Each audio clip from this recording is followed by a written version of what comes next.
Shalom Bapak Ibu Saudara-saudari yang saya kasih dalam Tuhan Yesus Kristus. Sabda Sadik pada hari ini berbicara tentang hikmat yang benar.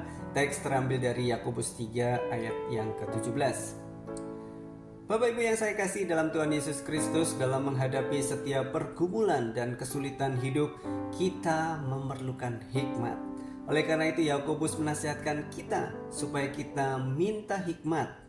Yakobus 1 ayat yang ke-5 mengatakan, "Tetapi apabila di antara kamu ada yang kekurangan hikmat, hendaklah ia memintakannya kepada Allah, yang memberikan kepada semua orang dengan murah hati dan dengan tidak membangkit-bangkit.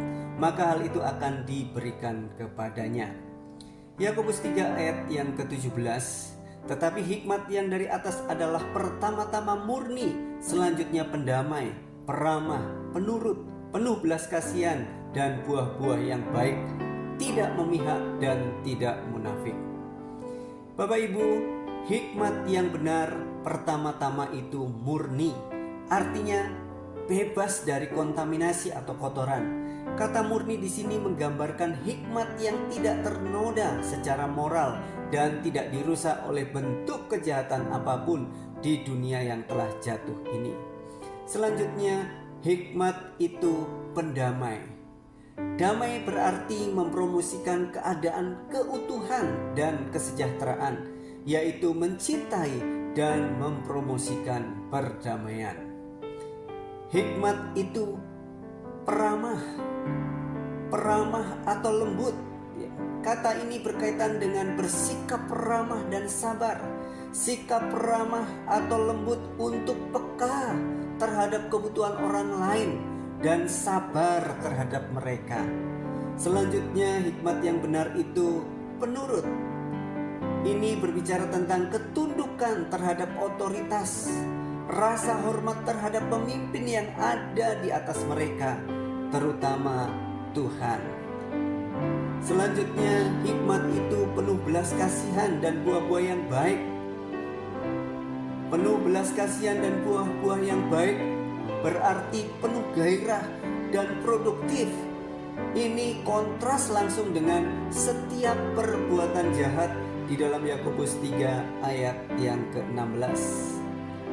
Hikmat surgawi penuh dengan belas kasihan seperti Bapa surgawi kita. Dalam Lukas 6 ayat 36, "Karena itu hendaklah kamu murah hati, sama seperti Bapamu juga adalah murah hati."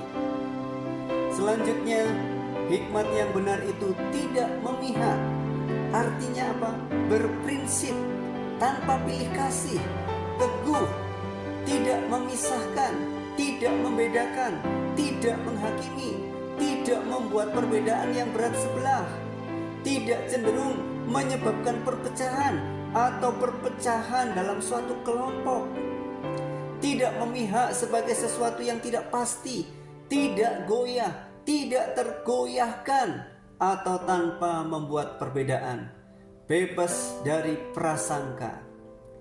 Hikmat Tuhan tidak memperlakukan seseorang dengan cara tertentu dan orang lain dengan cara yang berbeda.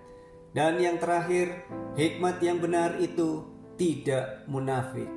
Artinya jelas, tulus, bebas dari kepura-puraan, tanpa sandiwara, tanpa memainkan peran.